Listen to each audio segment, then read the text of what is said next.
That's the thing is that they were we were strongly independent for about 2 years, and we were still working for that till the basically late 1880s. And so you had during that time you had a lot of strong rhetoric, especially from Brigham Young, and there was the Reformation that maybe a lot of folks didn't. We hear about the Christian Reformation, but a lot of folks don't know about the Mormon Reformation of the 1850s. And during that point, people were seeing a lot of miracles, and there was still a lot of the feds were claiming Utah, and they were doing a few things here and there, but basically being left alone.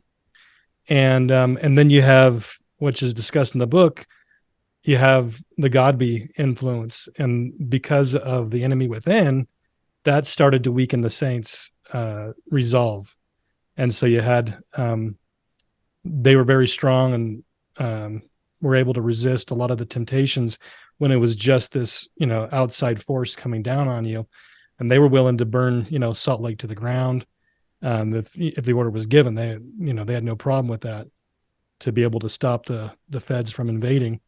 But the real problem was when we had people within that were claiming to be on board and on the same page, the whole wolf in sheep's clothing idea.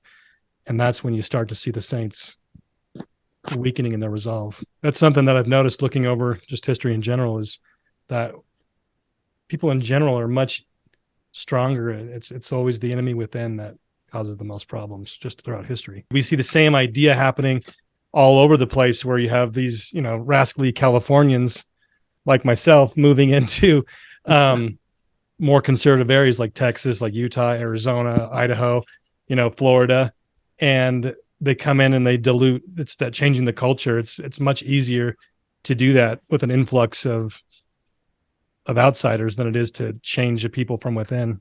Look at what were some of the natural law principles of what Pufendorf talked about, that the founding fathers talked about, of everybody being in agreement on what the role of government is. And so if you want a group, if you want to associate with a bunch of drug addicts that are philanderers, then that's fine. You guys can associate together, but that's not going to work if you have immoral people. Those two things don't work. Those two societies are going to clash. You can't have those things together. And that's why, the whole foundation of, there's so many, it's the frustrating thing, right? Is we wake up to what's going on and we just want to do something, and that do something disease is so dangerous. And so it's frustrating when we have to slow down and kind of get our bearings. It always reminds me, when I think of like how this has to work, it reminds me of the Karate Kid movie, the original one, and how Daniel always got frustrated when Mr. Miyagi was trying to make him paint the fence and sand the floor and all that kind of stuff. And he didn't realize why it was necessary to get those foundations. And that's the problem with right now, the liberty movement, is nobody wants to take the time to get the foundations. They think that they've gone through a constitution class and that now they're ready to do the right thing. And it's just, it's just not the case. And so we just have to be patient until we're at a point where we can make effect, have the background to be able to do what needs to be done.